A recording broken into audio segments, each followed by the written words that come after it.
And I thought of it more. And I thought, in some ripple of the pond way,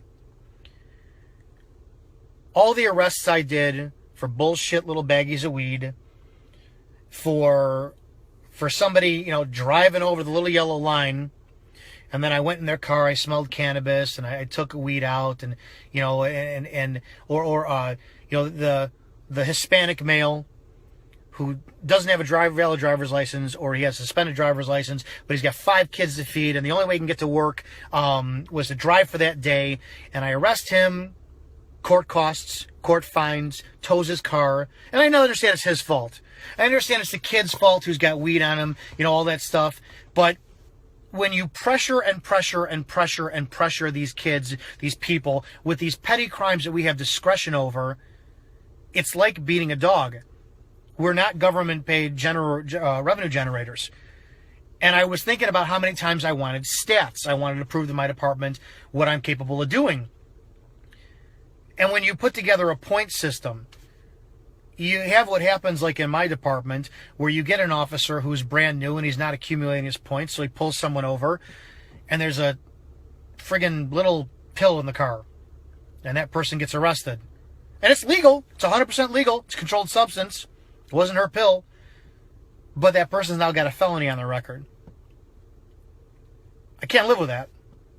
I can't live with that in a day and age where I live like a king. I'm at one of the poorest paid departments out in my county, but I live like a king compared to these people who daily don't have a pot to piss in. They don't have any money. So many of them don't have jobs.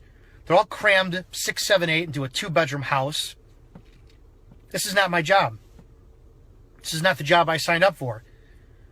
And I've been begging and pleading my department for months on, can we get education? Can we get training? How else can we solve this? Do we really want to arrest the drunk that's walking down the middle of the road at 2 o'clock in the morning when the state statute says we can't?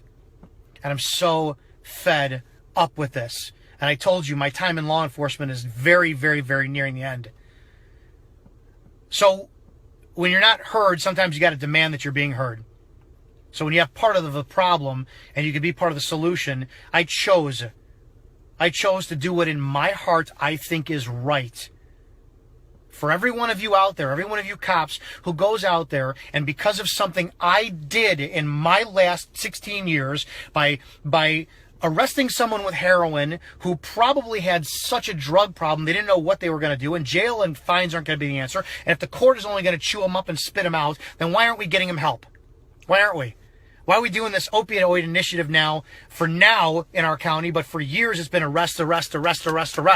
We've beaten the shit out of these people and fined them, and now you want to help people. Now these higher ups in our government are saying, no, we want people to come to you, the cops in the uniforms, who've you screwed over for years, and turn in their drugs and say, I will help you.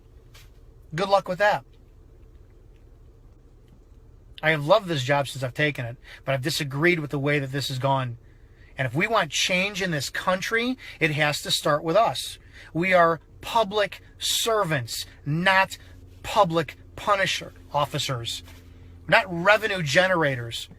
And I can't sit by a second longer why new officers who receive no education are allowed to go out in the street and do unethical and immoral things while command staff justifies it by saying it's legal. So that's it. To clarify my last statement, if you don't understand the nature of law enforcement, how we have beaten these people over the years over and over and over again, and taken their money and not helped them and sent them to court, then I'm not doing this anymore. I will gladly accept being terminated because my ideal of a law enforcement officer is being there when people need us. Not stirring the pot when it's unwarranted because of a point system just to keep me off a midnight shift because I bidded for days, and that's the way for keeping me under the thumb for discipline. So that's it. I demanded my chief's resignation today.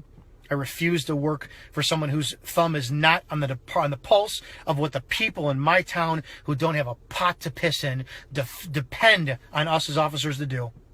That's it. A lot more coming, guys. I've done this for you. I told you, my time in law enforcement is very, very at its end rope. But I'm going out my way. and it's as a service to the people that I love more than anything in the world. So I will always be there to serve, and I will always, always, always be there for these unbelievable men and women who can't speak the truth because of their command staff out there. So for every one of you who thinks I'm out there for myself, branding, narcissism, all this, or how I take the blame of myself, this is how this code of silence works. This is how this blue line works, this blue wall works, is everybody doesn't want to sit there and call out the cops are out there because the damn command staff will just turn the other way. And they'll label you the problem like they labeled me the problem. I'll own my shit any day of the week. I'm the biggest mouth cop out there, and I'm damn well proud of it. So that's it, guys. I'll see you on the next video. And we'll take this a different direction. But know what? Every cop out there, man, I have got your back.